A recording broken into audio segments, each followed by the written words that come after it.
Hi everyone. A very good afternoon to you all. Today I'll be discussing national income and its estimation and associated concept. And I don't think that I need to tell you the importance of this topic from UPSC perspective or any other exam perspective. It is highly relevant in those solving those MCQs as well as to understand the economy in much better way. Because you must have heard about the national income and all those concepts in the newspaper, but you might not be aware about its technicalities, and that made you to control or limited understanding of those current affairs. So from that perspective, this class is highly relevant to you, and we are going to discuss a lot of concept today. For example, circular economic model, different participants of the economy, types of goods, GDP, GNP, NNP, factor cost, market price, depreciation, transfer payment, real GDP, nominal GDP, a lot of things. So without wasting any time, let's go into the basic first. So first is circular flow model in the economy.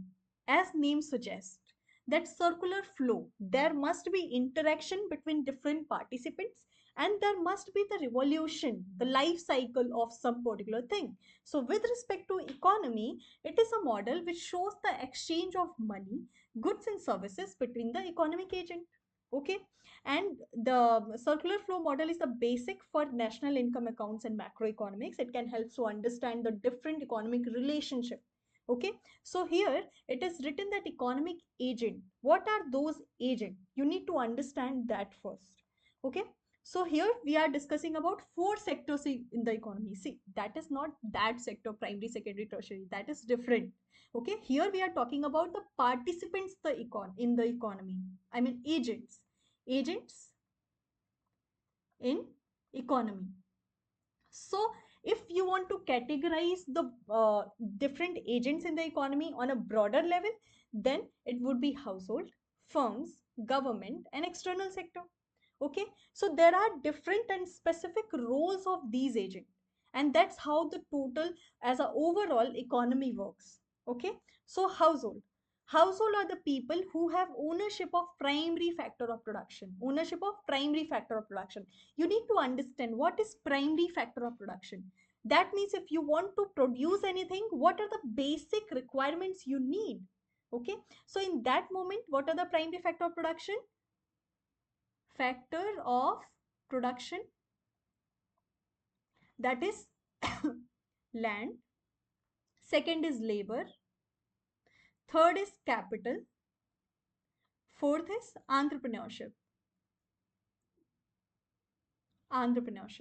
Okay, suppose I have a land, I have given it to the firm in return of rent. So whatever I'll be getting out of my land, that will be known as rent.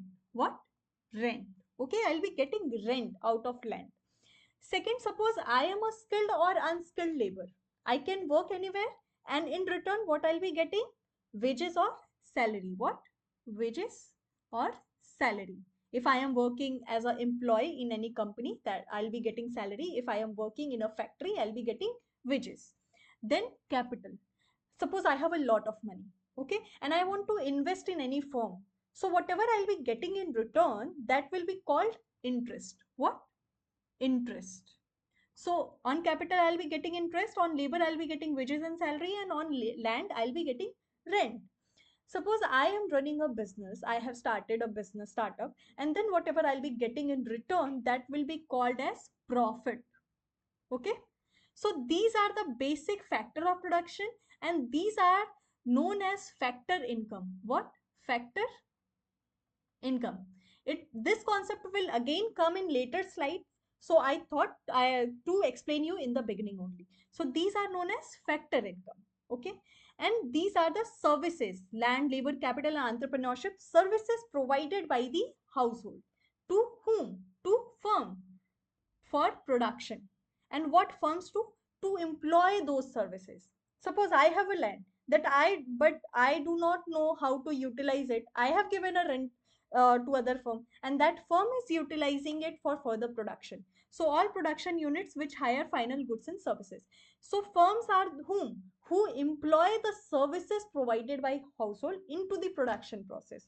So the basic function of firm is to employing different services into the production process. Okay, so they employ factor production and produce goods and services. Okay, then comes government. What is the role of government? Government regulates economy. If there is certain upheaval in the economy, then government do take agile approach. They, with the institution like Competition Commission of India by RBI, they try to regulate economy. Okay, and they also provide public goods and services. Here, specifically mentioning public goods. Here you need to understand what is public good. Although we will be understanding public good and private goods in later chapters, but for now you need to understand here what is public good, which are non-excludable, and non-rival in the economy. Non-excludable means, suppose I am walking on a road. Can I control your movement from walking on the same road? Can I tell you that, look, you cannot walk on this road, this belongs to me? No. I can control your movement in my own house. I can control your movement, your utility of from any particular service which is related to me. But road is not directly related to me. That is non-excludable. That means you cannot differentiate the ownership of that particular thing. You cannot differentiate roads utility. You cannot differentiate park utility. So that is non-excludable. Okay, then comes non-rival. Suppose if government is providing you a security, national defense, army, there is a lot of police and security, all these things. Can I say that I am getting more security from a government as compared to you? Unless I am employing guards for me and I am paying for them, unless that happens, I cannot say that I am getting a more security than you. Government is providing that national defense is being provided to each and everyone in equal manner. One's utility, one's consumption is not reducing others' utility. Okay, so that is called non-rival. Okay, so non-excludable and non-rival, that means public good which cannot, the ownership of that public goods cannot be differentiated and cannot reduce from one's consumption to other consumption. So it provides public goods and services. Government does provide that. Then comes external sector. All institution outside domestic territory of the economy, international trade and foreign investment. So whatever we do trade, import and export, we do give them a remuneration. Remittances also go and also comes into the country. India is the largest recipient of remittances. Okay, so that comes under external sector. Okay, you must have heard about two sector model, three sector model, four sector model. So once we are discussing two sector model, we are trying to understand the relationship between household and firms.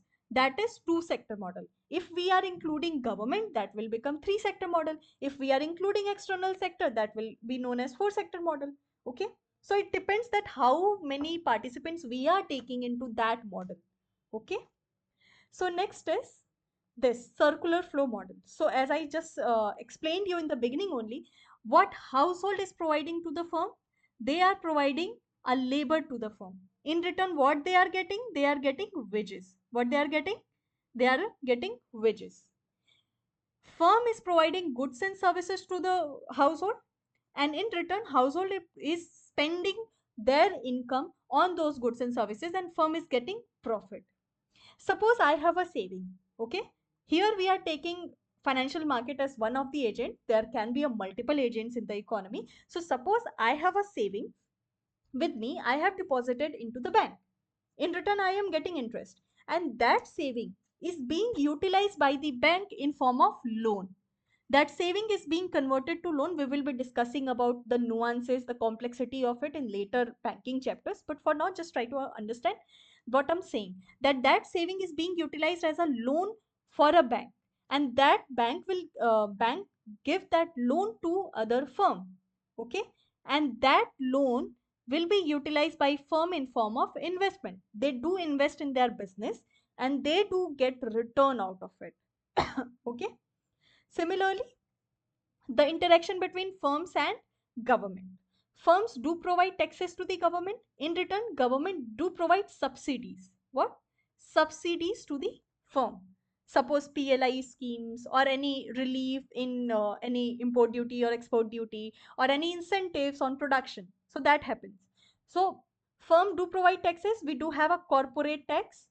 17% of total revenue in 2024 budget, we saw that 17% of total revenue is coming from corporate tax itself. So it has a major chunk, fourth largest component in revenue generation for the economy. Okay. Then with respect to household and the government, household provide a gift tax to the government. In return, what government gives to household? They do give transfer payment, that is this transfer payment in form of unemployment, we will be discussing in later slide, transfer payment, and then subsidies, again subsidies in form of MSP or fertilizer subsidy or something like that. Okay. So I hope you got this simple point, because it is very easy. Circular flow of income, different participants in the economy. It is very easy. And if questions are coming into the prelims, then it will be easier. I think if you read those statements very carefully, you can solve that question. Okay. Next is types of good. It is technical and you need to understand it carefully.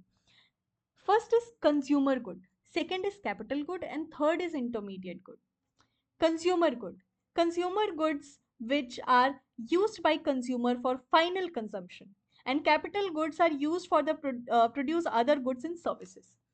Suppose this phone belongs to me and I am using it for personal purpose, for personal consumption. I am using it for personal calling or gaming or anything else. Okay, so then it will be called as a consumer good. But suppose there is a telecaller firm, and in that same firm, this phone is being utilized in form of generation of other services. So then it will be considered as a capital good. So here, this mobile phone is being relative. Consumer good for one consumer and capital good for other consumer. The major reason, the basic difference between two is that consumer good is finally consumed by a person.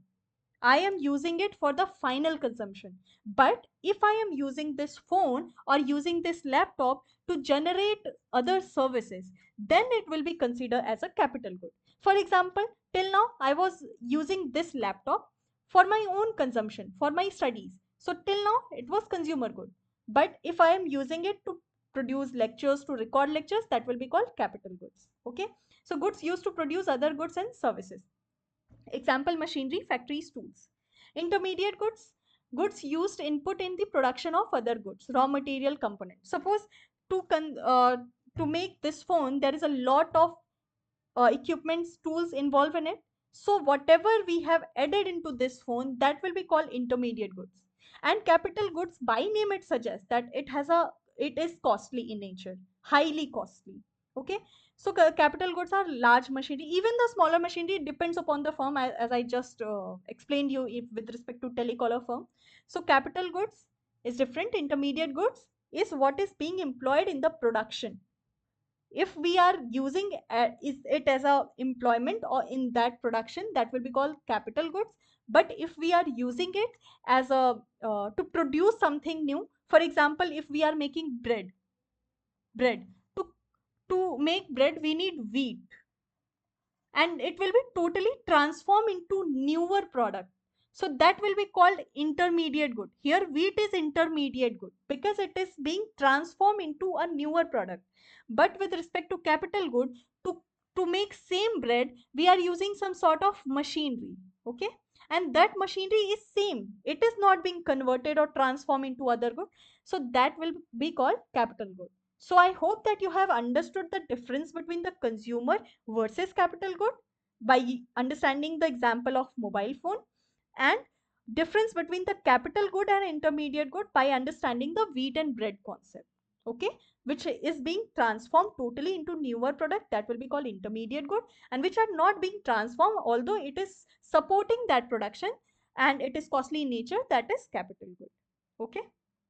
Now, next concept is goods and services included in production and goods and services not included in production for GDP calculation. So goods and services sold in the market, we will we will calculate in GDP calculation or in national income calculation. Okay, if goods and services are not being sold but supplied free of cost, that will also be considered into the GDP. We do have a factor cost and market price. In later slide we will be discussing about it. Then service provided by the agents, all these things will come under production calculation. Okay, then purchase and sale of second hand item, it is not being added into the calculation of national income. Why? Because there might be double counting effect. What? Double counting effect. What this mean? Suppose I have this phone and I am selling it to other person. This phone costs 20,000 and other person is purchasing it for suppose 10,000. If that is this phone cost is being added for the to both person, then the actual cost is 20,000 but it will be added as 30,000 into the GDP itself. Okay, and if suppose that person is further selling it to other person for 5,000, then the total cost would be 35,000. Actual is 20 and there is a due to the double counting effect, its cost recorded into the national income calculation as 35. So that is wrong. Okay, so because of this, second hand item is not being included in it. Second is production due to illegal activities. Of course, why government will recognize any illegal activity that it is illegal, but we are recognizing into the national economy? It doesn't happen. Okay, so illegal activities will not be a part of national income. Non-economic goods such as air and water. Till now, it is not being included, but I do think that in coming years, maybe in 10 to 15 years, these costs will also be included into the GDP. Green accounting or something related to it will definitely come because we are taking environment as an important component. So for now it is not being included in GDP for now, but possibility are there that it might be included in the later times. Okay, transfer payments such as scholarship, pension, these are not being included. Why? Because they have not doing something in return. We will be discussing in later one. Just for now, just understand that transfer payment are not being included in GDP calculation.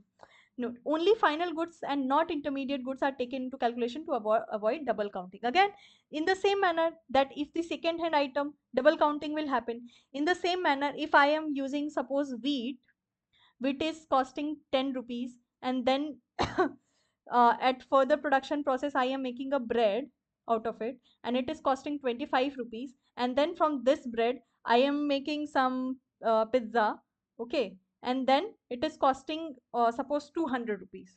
So the final price of pizza would be calculated rather than bread and wheat itself, because it is already there in itself. We will be discussing in gross value added method of the GDP calculation in later slides. Okay, next concept is capital formation. Capital formation means suppose I have a saving and I have deposited into the bank, and that bank is utilizing that saving in form of loan and giving a credit to other firm, and that firm is taking a loan, and out of that loan they purchase what? Machinery, and that machinery is being utilized in production of something. Production of what? Something related to vehicle or JCB or any production. Okay, so that is called capital formation. Here in the whole process, what is the capital formation? Capital formation is machinery. This is the process. This process is being explained that how capital formation is being generated from saving to the actual investment. But when that actual investment is being converted into some fixed capital stock, that is called capital formation. Okay, so here capital formation is of two types: gross fixed capital formation and inventories. Gross fixed capital formation, it is known as GFCF. That means fixed capital stock. Okay, fixed capital stock. Second is inventories, change in stock, whatever on a varying level. So GFCF, which does not change their form in the process of production, example building or machinery, which is not being changed with time. It is there as a fixed unit at a particular point of time. Okay, for example machinery or bigger plants or any kind of larger equipments. Okay, then Inventories or changing stock are kept in a stock to ensure continuous production, sale, and transportation. Example, raw material, finished goods, and all these things. So these are known as inventories or change in stock. So both comes under capital formation. But for now, you need to understand GFCF because there are possibility that question might come from this concept. GFCF is a component of the expenditure on gross domestic product that indicates how much of the new value added in an economy is invested rather than consumed. See, if I have 100 rupees and out of this 100 rupees, 50 I am consuming, 50 consuming. So rest of the amount, 50 rupees will be saving, will be considered as saving. Saving consumption plus saving is equal to total income. It is simple as that. Okay. So if I am consuming more, that means I am saving less. And if I am saving more, that means I am consuming less. That is easy to understand. Okay. So here it shows that it GFCF shows the actual amount the new value added into the economy is invested rather than consumed. So whatever the value addition is being done, value addition in capital stock. Okay. Then next concept is depreciation. Okay. So I hope till now what we have discussed is first circular flow model, second different agents of the economy, third how these agents are interacting in the economy, fourth types of goods, fifth what are included in national income estimation and what are not included. That means what are the items which are being excluded from national income estimation. Then seventh, capital formation, investment and GFCF. And then next we are understanding depreciation. Depreciation is also known as capital consumption. Capital consumption. By name it suggests capital consumption. Capital machinery is there and the actual value of that machinery is being reduced year after year. Suppose from this picture it is clarifying that suppose when you are purchasing a new car from showroom, it might cost 20 lakhs, 25 lakhs. But once you bought out of the showroom, year by year, the value of same car will be reduced. If you go to showroom after 2 years and will say that, look, I have not used this car at all. It was just stayed as an ideal in my own house. You just return it on the same amount. That will not happen. They do calculate depreciation. Okay. So depreciation means decrease in the value of assets and method used to reallocate or write down the cost of tangible assets such as equipment over its useful span. See, you need to understand why depreciation actually comes into the picture. What are the relevance of depreciation? Any machinery for a firm might cost a huge amount because capital goods are highly cost. I mean, they have a high cost. So to get that cost at one point of time, it is very difficult. Suppose machinery is costing 10 cr 10 crore for a firm. So can firm bring out that 10 crore at one point of time and they will say that I'll purchase this machinery? It doesn't happen because that will hamper their budget to a larger extent because this machine is having a high cost. So what firms do? They do calculate the value of those machinery as a smaller amount in form of depreciation and they do reserve that amount to different account. So that account is known as depreciation account. What? Depreciation account. So this is a separate account.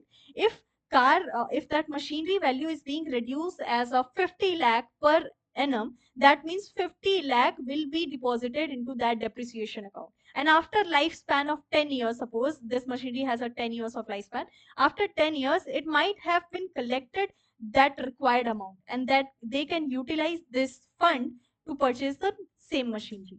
Okay. So that is why the concept of depreciation came.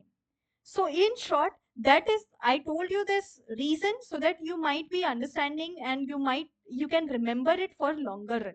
But to understand in simple word, depreciation means decrease in value of assets.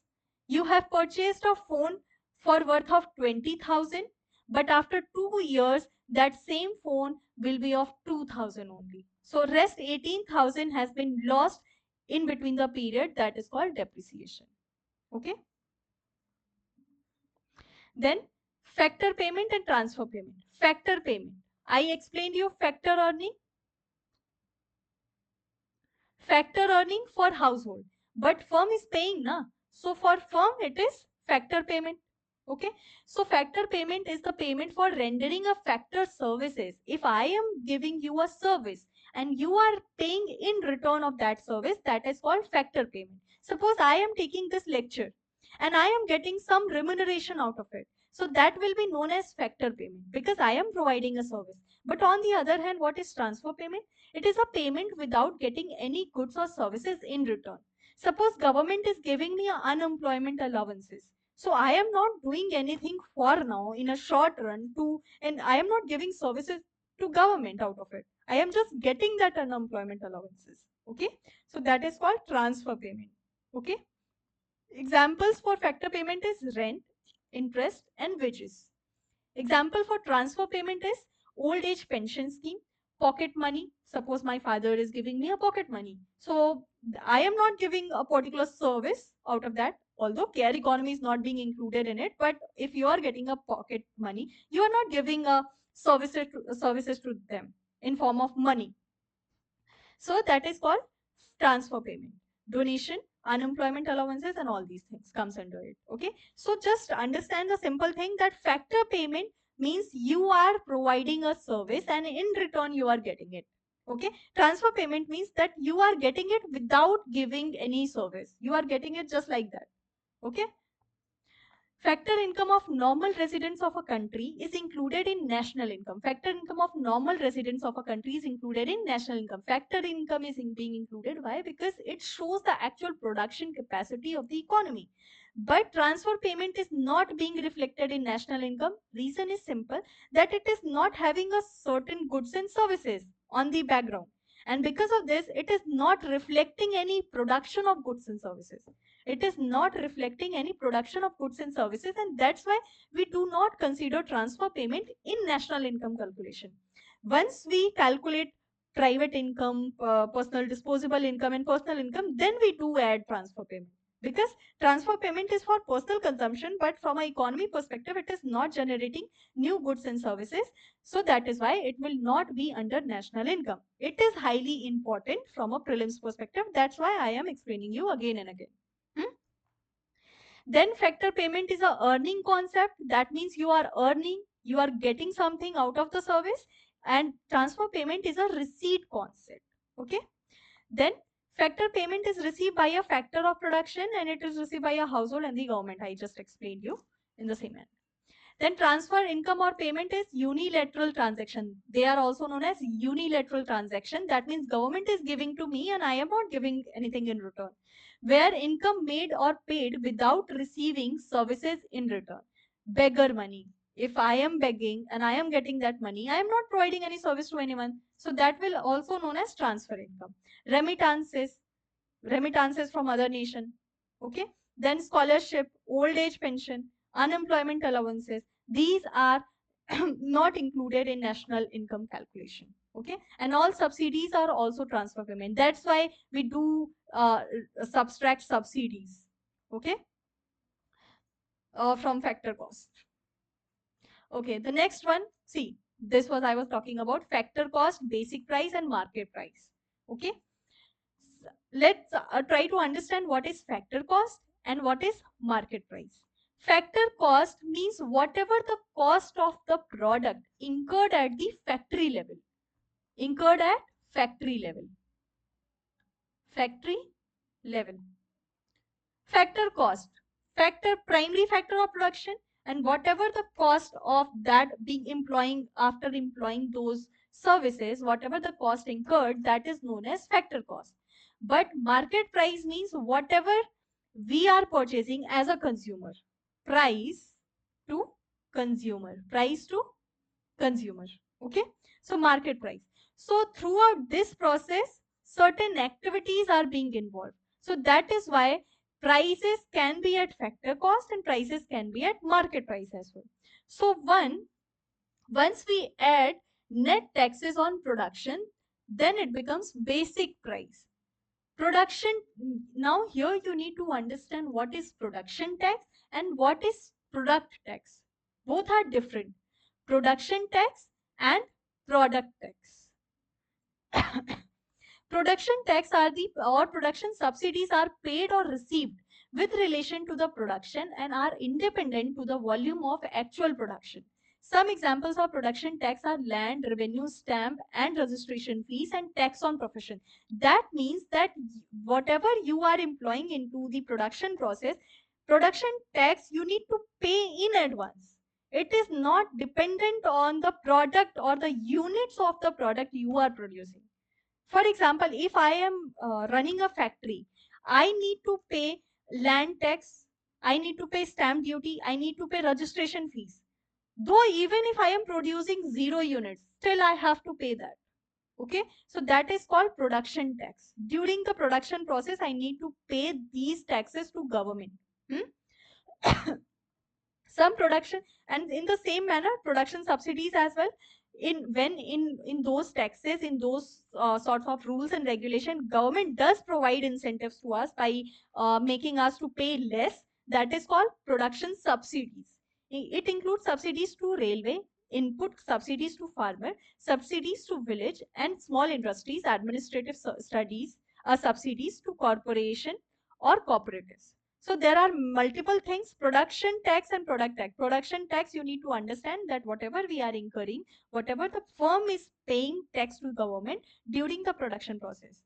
And what is product tax? That how much the unit you are producing. On the basis of that, you need to pay tax to government. So the major difference between product tax and production tax is that product tax are paid per unit of production. The more you produce, the more you will pay as product tax.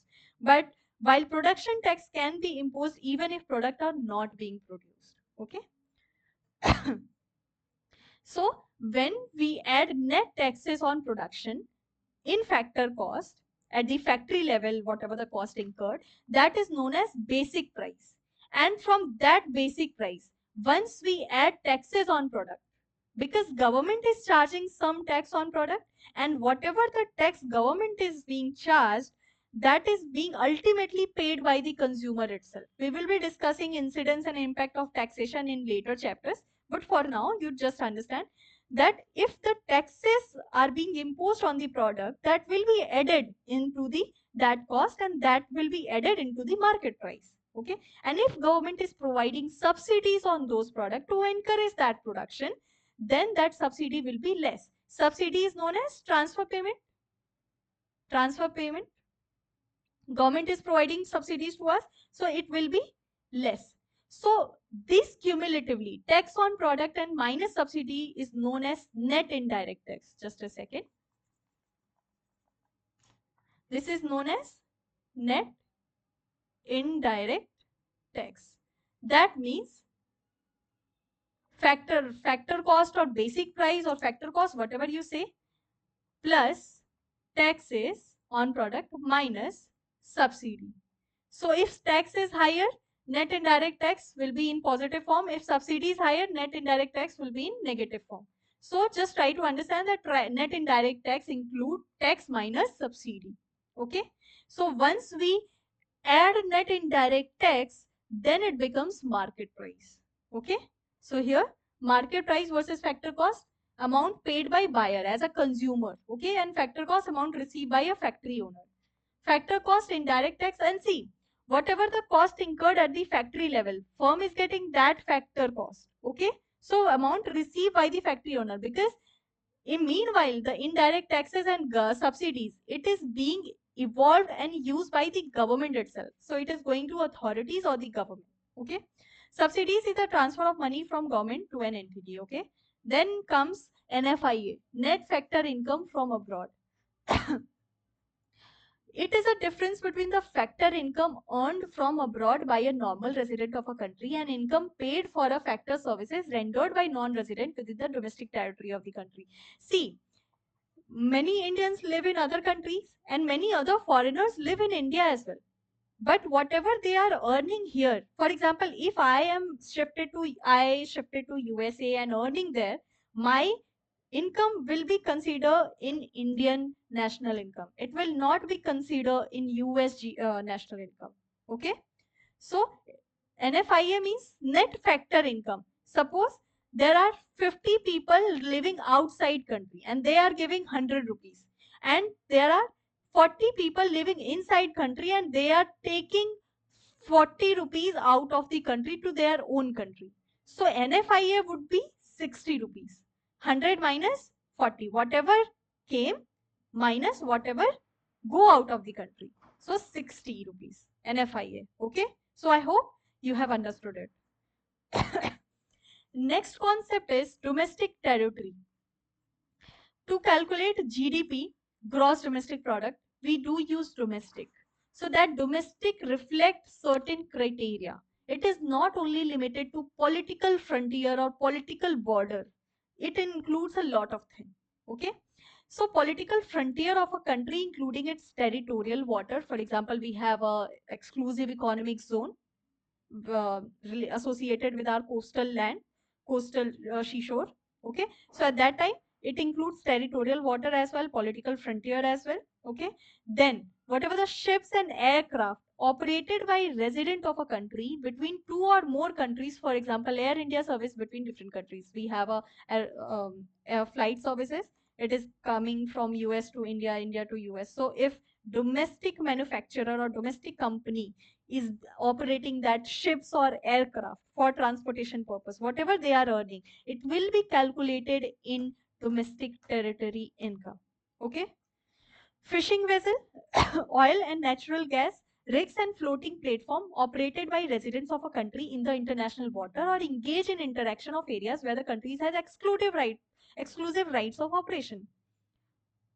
You must have heard about the fisherman issues between India and Sri Lanka. Why this happened? Because the exclusive economic zone of both countries being conflicted. It is not so clear between two countries, and fishermen got confused oftentimes, and they do cross their border. And that is why Sri Lanka oftentimes they do cage our fishermen there. Okay, so the fishing vessel, oil and natural gas rigs and floating platform operated by resident of a country in the international water or engage in interaction in areas where countries have exclusive right of production, exclusive economic zone. Embassies, consulates, military establishment of a country located in other countries, for example, Indian embassy in USA, Japan, etc. It excludes all embassies, consulates, and military establishment of other countries and offices of international organization located in India. So whatever the embassies, Indian embassies are being at other place or in other countries, that will be added, and whatever the foreign embassies in India, that will be subtracted from here. Okay. So domestic territory means whatever the net income of India from its residents, from its institution, from its businessmen, whatever the income they have, it will be included in domestic territory. Okay. And I have highlighted it because it is very important. If an activity is being performed in international water or airspace, which does not belong to any country, then that activity will be included in the country's GDP whose resident own that business activity. Suppose there are international water, na? After exclusive economic zone, there are international water. So whatever the kind of activities are being produced there, are being occurring there, so that will be included of that businessman, and that whatever the businessman is being related to which country, it will be included into that country. Okay. Then understanding national income. Why what is national income? Now we have come to the main topic, that is national income. Till now what we have discussed, just try to get a recap. Just a second. We have discussed circular flow model. We have discussed different participants in the economy, then circular flow in actual sense, then types of goods, then what are the goods included in production and what are the goods not being included in calculation of national income, then capital formation, then types of capital formation, then depreciation, then factor payment and transfer payment difference, then market price and factor cost difference and the basic price, then production cost and production tax and product tax, difference between two, then the criteria for domestic territory. So we have discussed a lot of concepts, and you need to understand these things in very detail so that you can solve prelims question in easiest way possible. So understanding national income and overview. So national income is what? National income is the quantities of the total monetary value of all final goods and services produced within a country's border during a specific time frame, typically annually. I mean, national income is being calculated on an annual basis. That what is the net national income? For national income, we do known as NNP at MP. NNP at MP, national income. I'll explain you in later slides. So economic performance indicator, national income is generally used for the comparison purpose between different nation and to understand the growth nuances of the nation. And it also helps in understanding the economic planning and formulating economic planning, that if we have this much national income, to what extent we need to increase our production process and all these things so that we can increase our national income. So it helps in economic planning. And economic importance of national income calculation, first is analysis, second is policy formulation, third is investment decision, and fourth is international comparison. I just explained the same thing. Then national income concept. We do understand, we do heard a lot of time these terms, that is GDP, GNP, NNP, NDP, and NNP. And you might be confused about these terms and you felt too cumbersome and too complex to learn it. So you just need to understand the concept. Once you understand, you do not need to learn these things. These are not the kind of things that you can mug up in one go. You just understand, and once you understand, there is no doubt to make these things as a long time memory. Okay, so see, GDP. GDP means gross domestic product. Okay, gross. Once we subtract depreciation from gross, that will become NDP, net domestic product. What? Once we subtract depreciation from gross, gross means calculation of all items. Okay, so once we reduce depreciation from gross, that becomes net. That becomes what? Net domestic product. Okay, so gross minus depreciation becomes NDP, and NDP, here's GDP, NDP, and here you need to add NFIA, NFIA, NFIA, net factor income from abroad. We just explained, I just explained you in the previous slide, NFIA here. Okay, so this one, NFIA, net factor income from abroad. So once we add NFIA, it becomes NNP, net national product. What? Net national product. Okay. Similarly, if we need to go from GDP to GNP, then we will add NFIA. If we need to make GDP to NNP, just a second.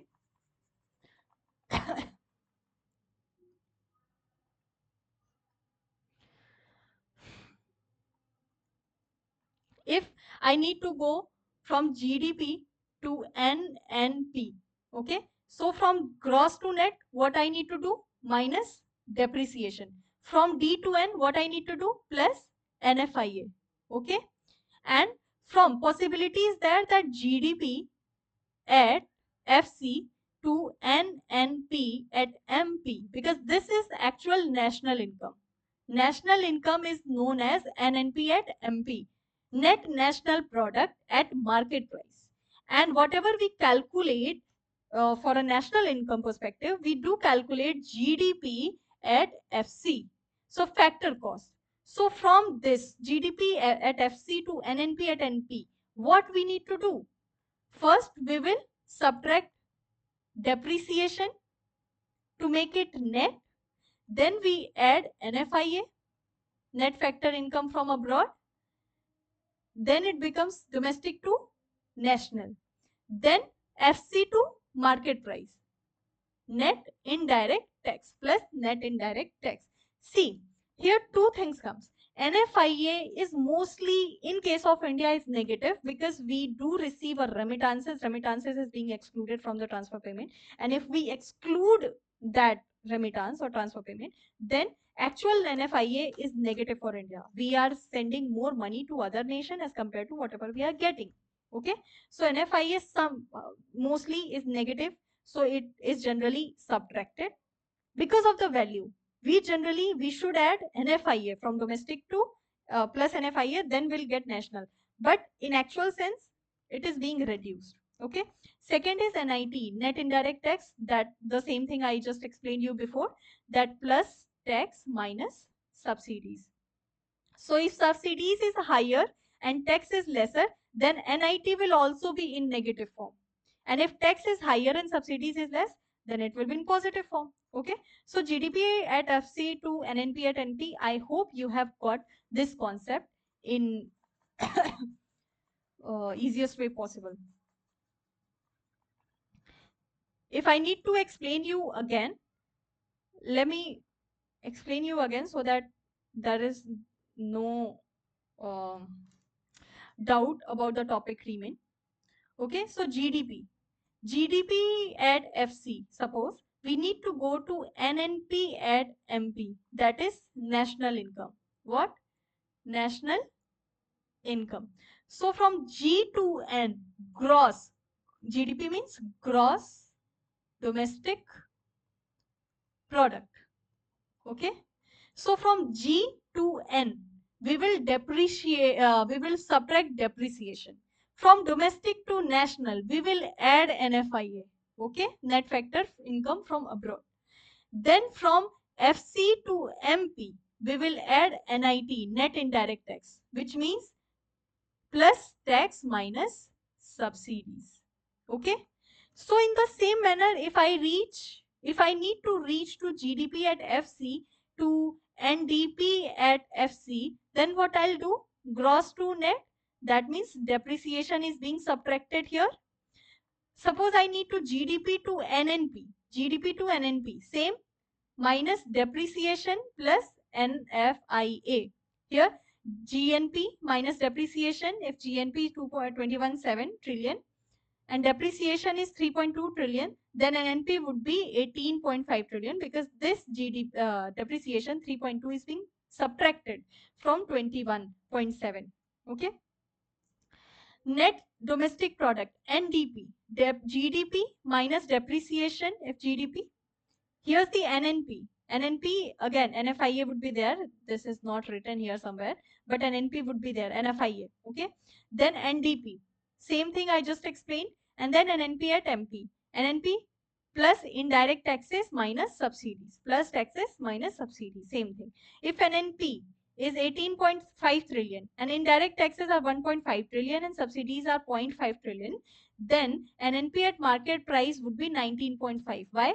Because 18.5 minus 1.5 plus 1.5 minus 0.5, that means 19.5 trillion would be GDP. NNP at market price. Okay. So these are the calculations. The more you practice, the more you will understand and the less you need to remember these things. Because I have understand these concepts in my 12th class, almost 6-7 years back. But for now, I am able to recall these things, but because at that time I saw a lot of questions out of it. So because of this, I am able to recall it right now. Okay. So next is national income, GDP, NDP, GNP, NNP. There is a lot of thing here. We just discussed what are these things are about. Now, the question arises that we need to make comparison between the countries. So what are the criteria we are taking for comparison? And what should we take? GDP, NDP, GNP or NNP? Okay.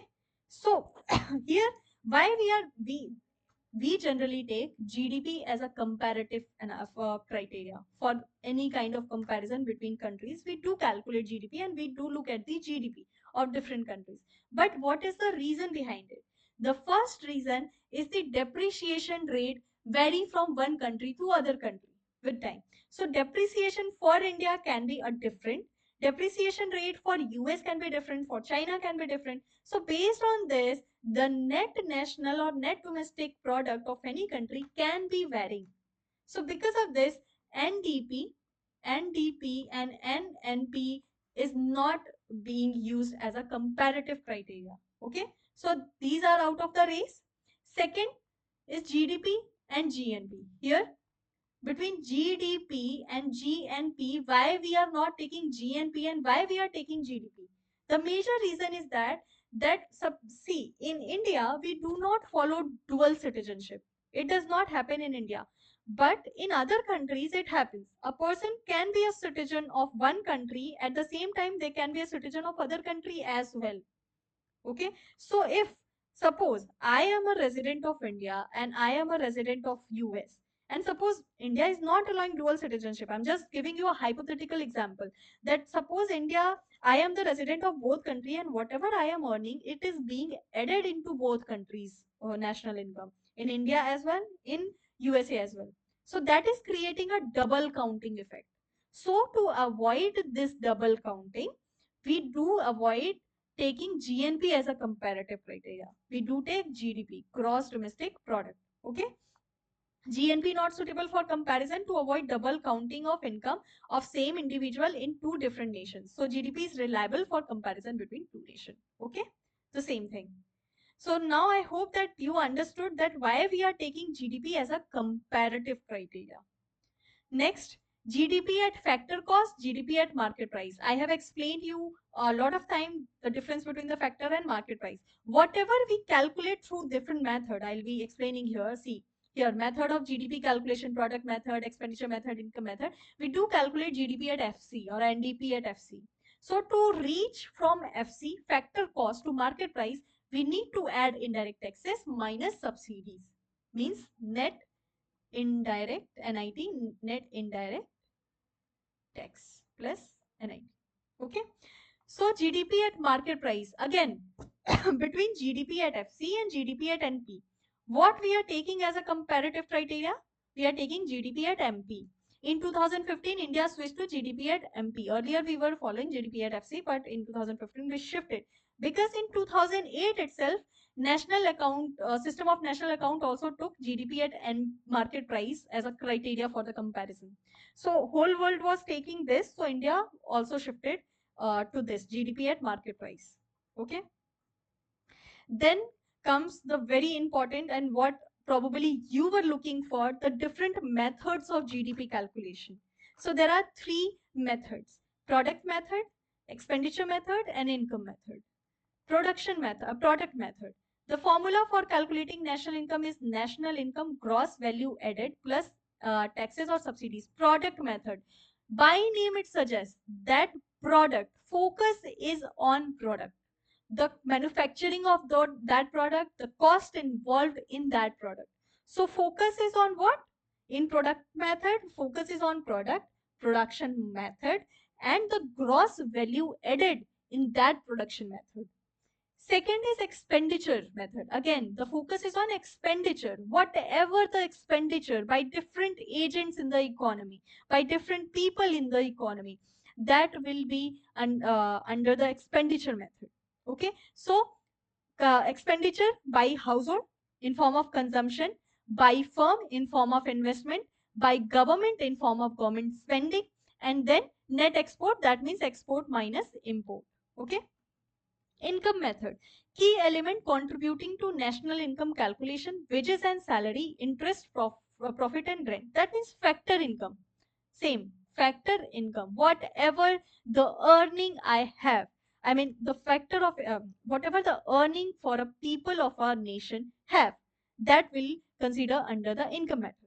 So the focus, see, everything is calculating and giving the same result. If you calculate GDP from these three different methods, answer would be same, but the focus is on different thing. On product method, focus is on production of that product itself. On expenditure method, focus is on expenditure by different participants in the economy.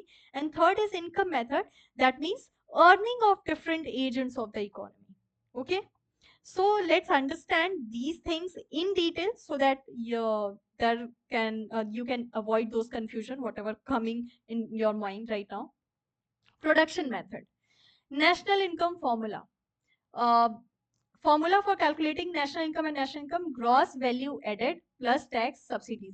Here you just need to understand gross value added. Suppose you are making a tomato ketchup. In this process, you have taken that tomato from field and then processed into the food processing units, and then you made this final product.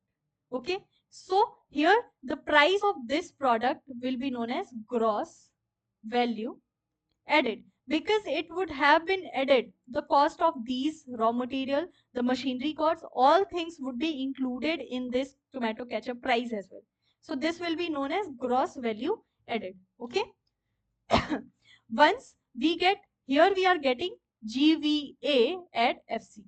So once we add taxes and minus subsidies from it, we will be getting what? GDP at MP. Okay, and then from GDP at MP to NNP at MP, I just explained you that how can we reach from GDP MP to NNP at MP. Okay, so this is how in production method calculation works.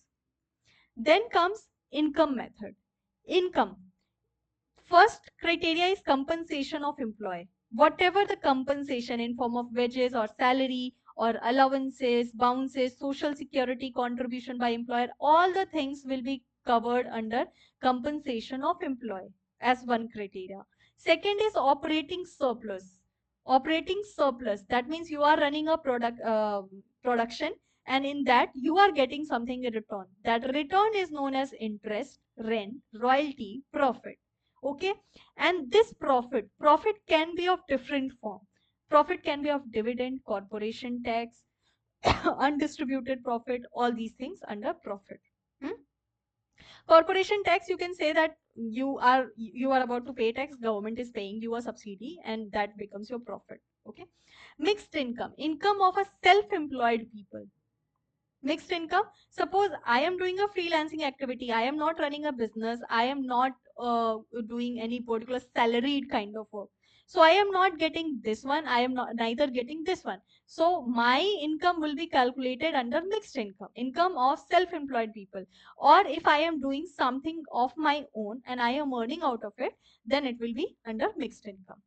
Then what it the result it gives after adding these things, it will give NDP at FC. Earlier what we were getting, GVA at FC we were getting. Okay, GDP at FC or GVA at FC. But here we are getting NDP at FC. You see, you need to do two things here. First, to understand these things in a proper manner so that you can avoid any kind of confusion. Second, you need to learn things here. Suppose these things, probably not in UPSC especially, but in other exam, they might directly ask you the dividend comes under which head? Compensation of employee, operating surplus, mixed income, or anything. So they might ask from any component out of it, and you need to learn it. And to avoid learning, you can just revise it multiple times so that you can understand it. Okay. So here what we will be getting, NDP at FC. From here, NDP at FC to NNP at MP, what we need to do, just a second. NNP at MP, what we need to do, NDP net, okay, domestic to national plus NFIA. Okay. Then FC to MP, that means plus tax minus subsidies.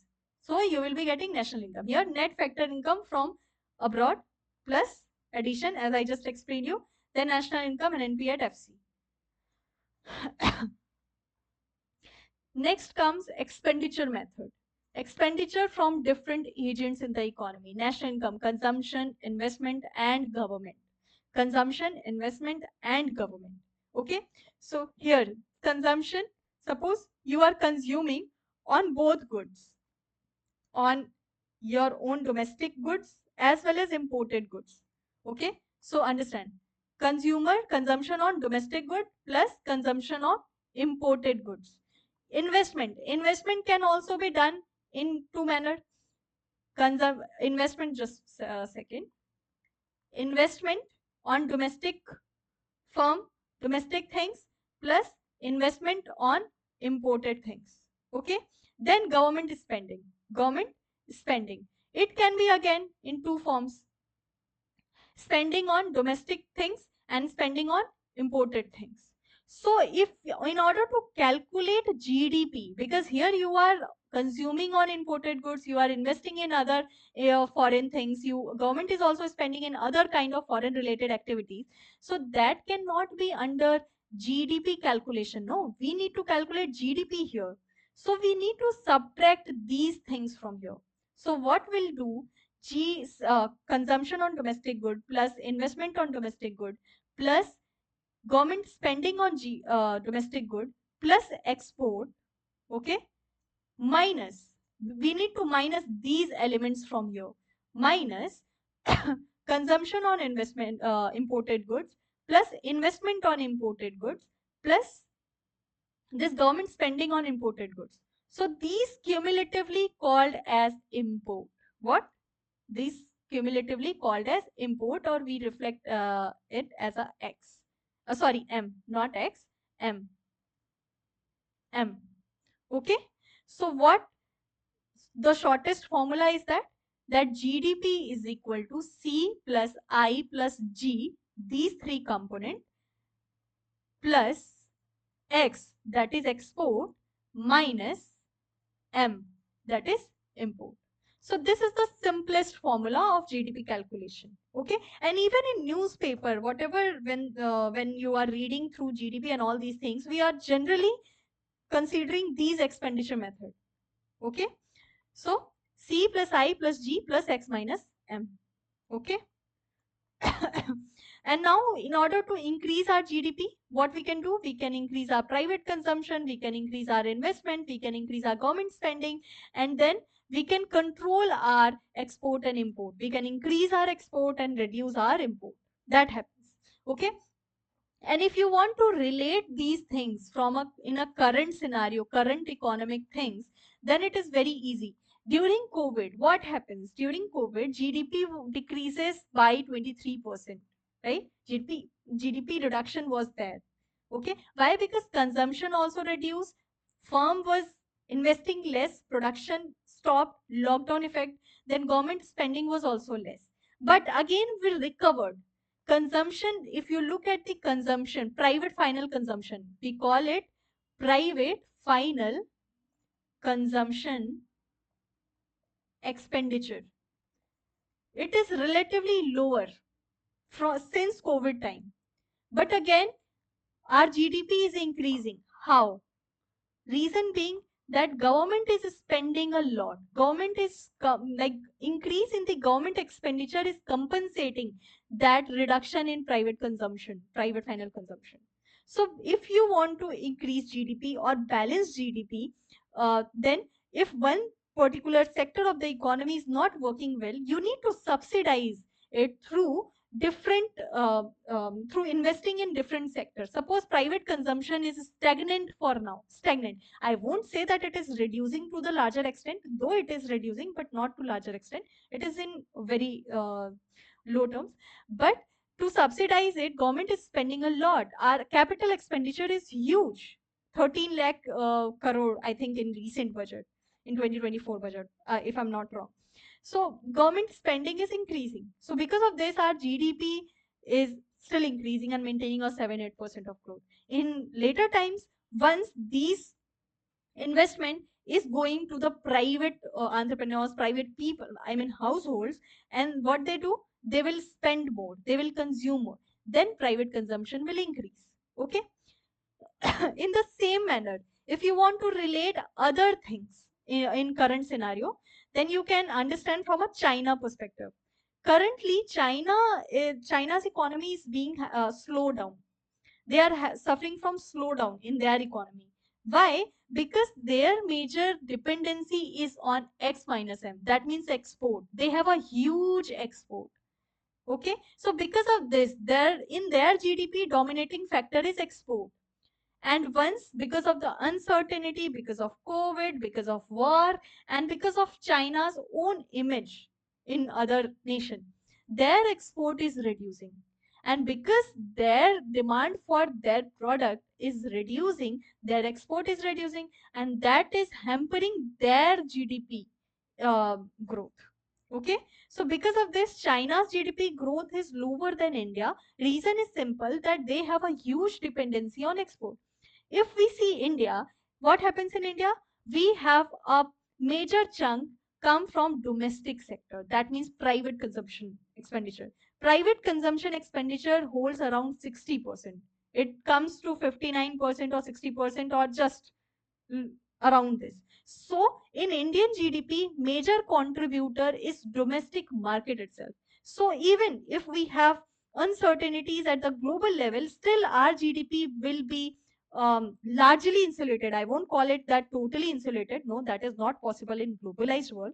But it will be insulated or protected to the great extent because we have larger dominance of our own domestic consumption. That means private consumption. Okay, so I hope that you have understood these two current affairs related thing into this expenditure method thing. Okay, then comparative analysis of calculation method, exploring the strength and weaknesses of national income calculation method. So there are some positives of different method, and also there are some negatives of different method as well. Okay, no system is perfect.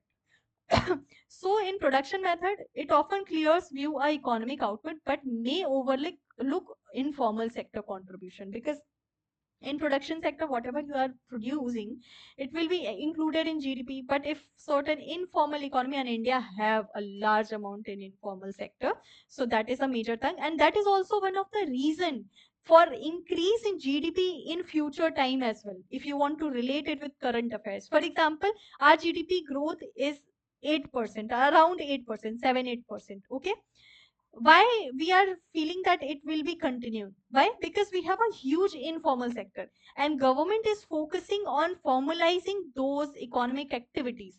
And once we will formalize, because we have around if not less, but at least more than 60-70% things in informal economy, unorganized sector. So once they will come into the organized sector, their things will start including in national income estimation, and that's how our GDP will increase as well.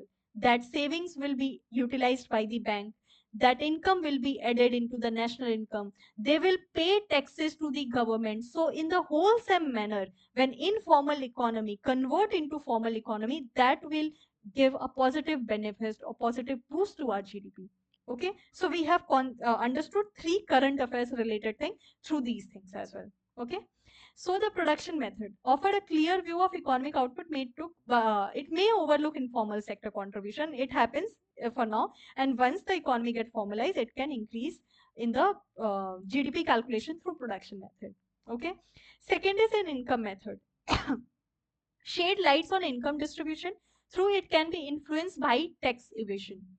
Okay, so of course in income method, major focus is on income. But what if person is avoiding income to avoid paying tax, and they are doing a tax evasion? In that case, that income will not be included into the economy. That happens in often time as well. People are earning suppose 10 lakhs, and they are showing their income as 5 lakhs only. So that happens. Then expenditure method reflects actual spending within the economy, but might miss unreported transaction. Okay, so in expenditure method, there can be a transaction which are not being reported into the transaction purpose and into the financial book. So that can not be added in national income estimation as well. So all things are related. If you see in a broader term, then that is related to the transparency, data collection method, and all these things. Once we formalize our economy, once we regulate the system in a proper manner, and make the things as transparent as possible, then national income will definitely increase to larger extent. Next, we have understood, just trying to recap what we have understood till now. We have understood different concepts. Then we try to understand the GDP, NNP, GNP, and all these related terms. Then we understand that why GDP is better criteria as compared to other criteria. Then difference between GDP at FC to GDP at MP, and we are taking GDP at MP at for a comparison purpose. Then methods of GDP calculation in form of product method, expenditure method, then income method. Then production method, that means gross value added, whatever the final price of that product that is being added here, and whatever the extra value addition is being happened at each level of production, that will be added here. In income method, focus is on income from various agents of the economy. These are the things you need to remember if possible. Then in expenditure method, we have understood how this equation generated, how we subtract import from it, and how these things are related into the current events into the economy. Okay. Then now comes personal income and disposable income. See, we have an NNP at MP. NNP at MP. That means national income. But from national income, if I need to go to disposable income, what I'll be doing? So here, three things: personal income, personal disposable income, and per capita income. If we divide national income to total population, we will get per capita income. For now, our per capita income is around $2,200. Okay, so because we have we are fifth largest economy, but our per capita income, we are ranking around 135 to 142 around. So we are way below in per capita income of GDP, of national income. Sorry. So why? Because of the large population we have. So for per capita income, what we do? National income minus divided by population. Then we will get per capita income. To get private income and then personal income, what we need to do? From national income, NNP at MP minus NFIA. First, what will we do? We will reduce NFIA. Then we will get domestic income. Okay. What will get? Domestic income.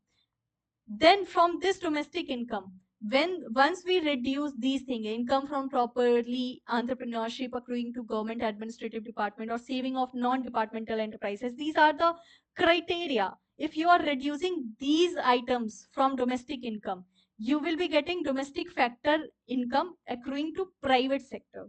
And then once you are adding those, see, now you are getting domestic factor income accruing to private sector. From here, you need to get to private income.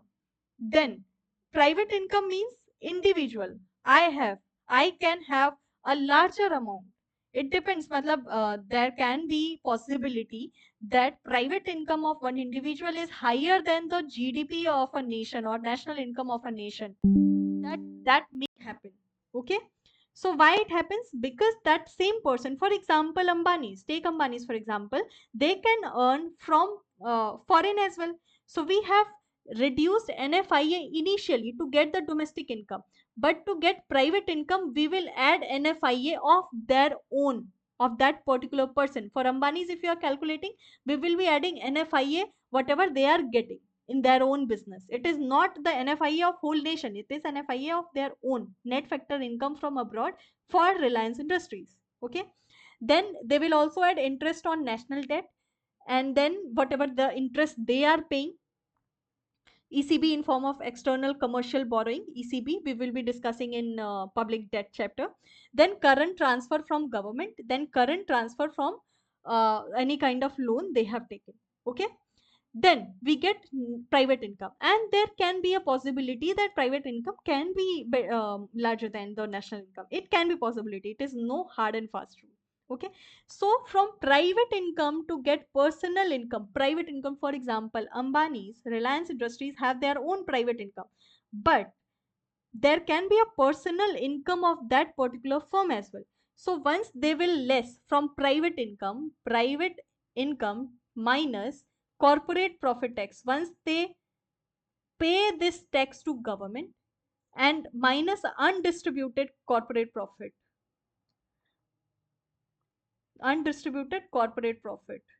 then they will get personal income. Suppose Reliance Industries have private income of $100 billion. Okay. And then these corporate tax belongs to the government, so they have to pay it to government, they that cannot be under their own personal income, so it will be less. And then undistributed corporate profit as well, because it belongs to employee, they need to share it with from to employees of their own company. So because of this, these two will be reduced from private income, and then they will get personal income. Again, personal income, suppose I have 100 rupees of personal income, but out of this 100 rupees I need to pay some tax to government as well. Okay, so if suppose I need to pay 10 rupees of tax, then my personal disposable income would be 90 rupees. So whatever the kind of responsibilities I have to pay to authorities, that will be subtracted from personal income. That can be direct personal tax, miscellaneous fees or fines paid by household, miscellaneous receipt of the government. So whatever the kind of responsibility I have to pay to government, so that will be less from personal income to, that will convert into personal disposable income. So in simple sense, personal disposable means this is the actual amount you can use for your own consumption, for own clothing, for food, or for studies and all these things. Okay, so personal disposable income. So we understood that. Just a second, let me clear this slide. So national income from national income we get private income of any firm. Then from that private income we get personal income, and that from personal income we get personal disposable income. What? Disposable income.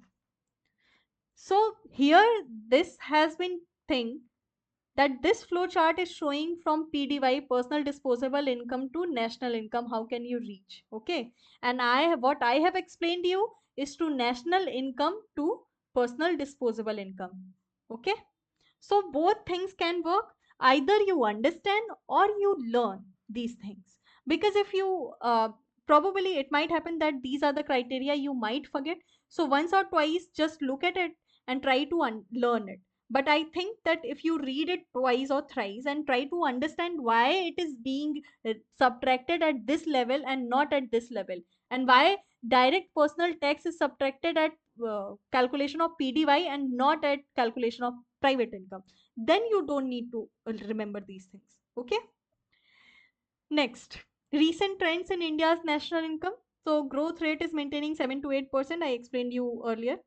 Sector contribution, service and technology sector is dominating in Indian sector more than 55%. Okay, impact of COVID-19 pandemic caused temporary decline in national income, but the economy has rebounded strongly since then. Okay, we will be taking a separate lecture about the current ongoing events in the Indian economy from a prelims perspective. Okay, then the last topic of today's session is comparison between nominal GDP and real GDP. Okay, so here you need to understand the current price and constant price. Okay, so nominal GDP means the GDP of current year, current prices. GDP calculated at current price. Suppose this pen is about 10 rupees. But in the next year, it might happen that it may cost 11 rupees. Why? Because the price of this pen may increase from 10 to 11.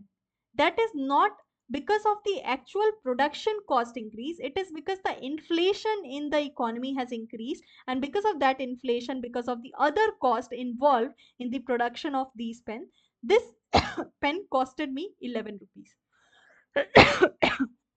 Sorry, what I'm saying, that suppose you are manufacturing a laptop for 10,000, okay, laptop in 2020, 2021 and 2022, 10k original cost, 10k original cost, 10k original cost, you are producing this laptop at the same cost, but at market price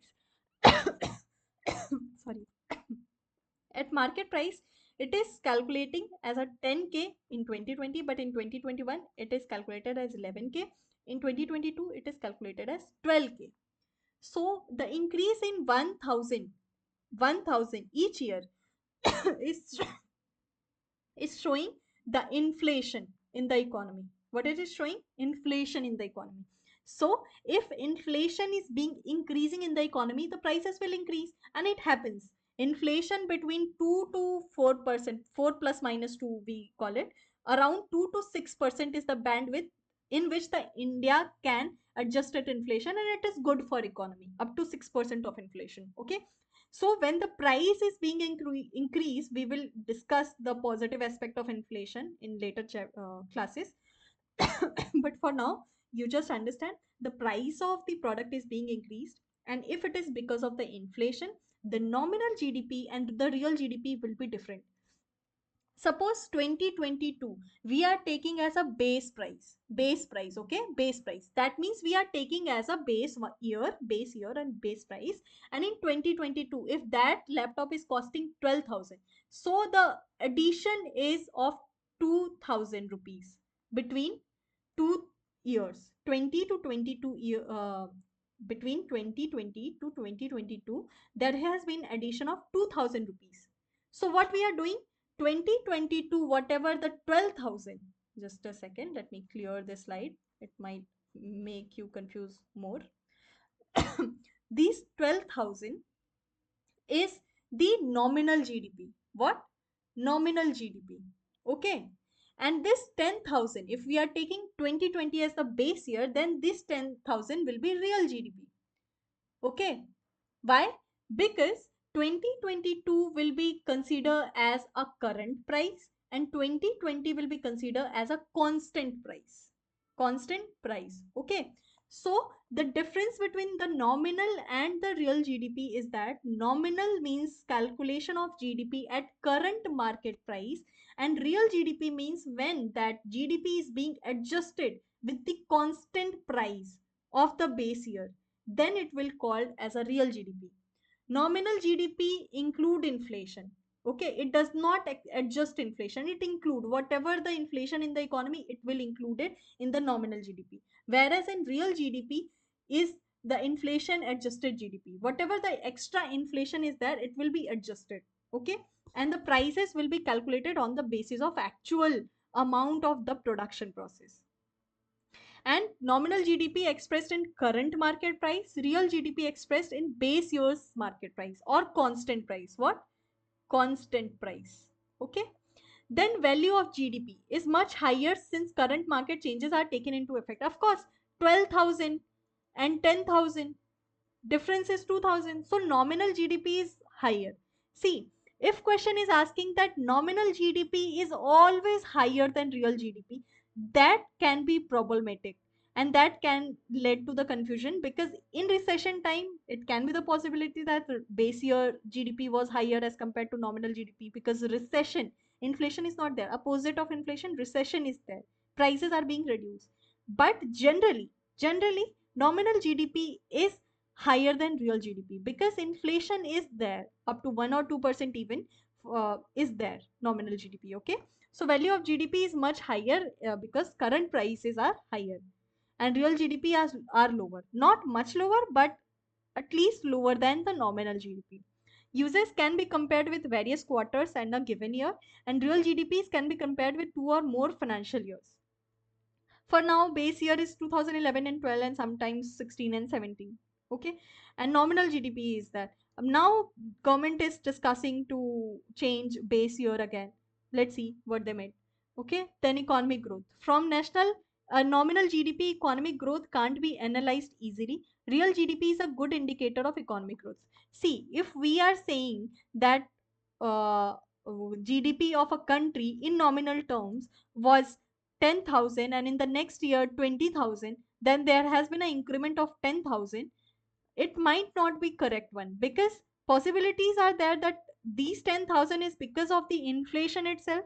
So once we understand and once we analyze the difference between the real GDPs of two different time period, then we will say that if real GDP of current year is higher than the base year or the then previous year, then we will say that GDP growth is there.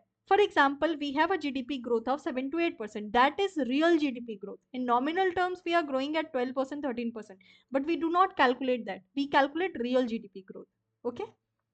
So in this nominal GDP and real GDP, you need to learn constant price for real GDP, current price for nominal GDP, inflation adjusted in real GDP, inflation not adjusted in nominal GDP, and nominal GDP is often or generally higher than the real GDP because of the higher current prices. Okay. Then GDP deflator. To understand the difference between the real GDP and the nominal GDP and the actual change in price, that is called GDP deflator formula. That means nominal GDP, real GDP, formula is nominal GDP upon real GDP into 100. Okay, so this is a formula you just try to mug up because a formula we cannot do anything. If you solve too many questions, then you can remember it. GDP deflator, implicit price deflator, is a measure of the money price of all income domestically produced, final goods and services in an economy in a year relative to the real value of them. So we just try to understand the different price changes from nominal to real GDP. Okay. Then we come to the last heading of today's session, which is the limitation of GDP. We are calculating the we have talked much about GDP calculation and different concepts associated with it, but the limitation is there. Of course, it doesn't reflect income distribution. As I said, that India is fifth largest economy in the world, but in terms of per capita, we are much below, even below than the normal nation. We are at 135 to 140. I'm not able to exactly recall the rank, but rank is much lower. So it doesn't reflect income distribution. GDP doesn't show income inequality, and India is unequal country. Inequality is higher in India. Okay. Ignore non-market activities. Non-market activities means care economy. Care economy, it ignored. There has been a debate about inclusion of care economy and household activities, whatever the women's mostly are paying. So these are ignored and these are not being added in GDP. And IMF has suggested that if in women's effort are being counted, that care economy is being counted, it can increase GDP by 27%. So our GDP can be much, much larger as compared to now if we add these non-market activities. But it have its own debatable things we can separately discuss in main course. Okay. Environmental degradation. GDP doesn't account for environmental cost of production such as pollution and resource depletion. Of course, till now, environmental degradation is not being counted. But again, as I said, that air and water concept can be introduced in future times, and we can definitely go for green accounting, something related to that, and we can definitely add these environmental degradation aspect into GDP calculation. Okay. Then it doesn't measure well-being. High GDP doesn't mean high happiness. GDP focus purely on economic output. It doesn't measure the happiness index. Okay. And mental well-being. So I have tried to cover all the concepts related to national income, and I hope that you have enjoyed it and you have learned something out of it. And if you have any out, you can definitely sorry, if you have any doubt, you can definitely reach out to me by contacting to the team. Okay, thank you so much. Bye bye.